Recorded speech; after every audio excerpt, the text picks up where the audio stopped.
નમસ્કાર મિત્રો, વિડીયોમાં તમારું સ્વાગત છે। જી હા મિત્રો, અત્યારે હાલ મોટા અને દુઃખદ સમાચાર સામે આવી રહ્યા છે। તો મિત્રો, સમાચારમાં વાત કરીએ તો કેજીએફના પ્રખ્યાત અભિનેતાના નિધનથી ફિલ્મ જગતમાં દુઃખદ લાગણી જોવા મળી રહી છે। ફિલ્મમાં બોમ્બે ડોનની ભૂમિકા ભજવનાર પ્રખ્યાત અભિનેતા હવે આ દુનિયામાં નથી રહ્યા। લોકપ્રિય કન્નડ અભિનેતા દિનેશ મેંગલુરુ સોમવારે 55 વર્ષની વયે અવસાન થયું હતું। જી હા મિત્રો, અત્યારે હાલ મોટા અને દુઃખદ સમાચાર સામે આવી રહ્યા છે। તો મિત્રો, સમાચારમાં વધુ વિગતવાર વાત કરીએ તો દિનેશ મેંગલુરુના રહેવાસી હતા અને આ લાંબા સમયથી બીમાર હતા। દિનેશ ઉપરડી જિલ્લાના કુડાપુરા સ્થિત તેમના ઘરે અંતિમ શ્વાસ લીધા હતા। દિનેશના નિધનથી ઇન્ડસ્ટ્રીમાં શોકનું મોજું ફરી વળ્યું હતું અને દરેક વ્યક્તિ તેમના નિધન પર શોક વ્યક્ત કરી રહ્યા છે। કન્નડ અભિનેતા અને કલા દિગ્દર્શક દિનેશ મેંગલુરુ હવે આ દુનિયામાં નથી રહ્યા। લાંબી બીમારી સામે લડ્યા બાદ તેમને દુનિયાને અલવિદા કહ્યું છે। દિનેશનો જન્મ 1 જાન્યુઆરી 1970ના રોજ હતો।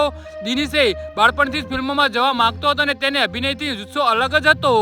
જી હા મિત્રો, અત્યારે હાલ મોટા સમાચાર સામે આવી રહ્યા છે।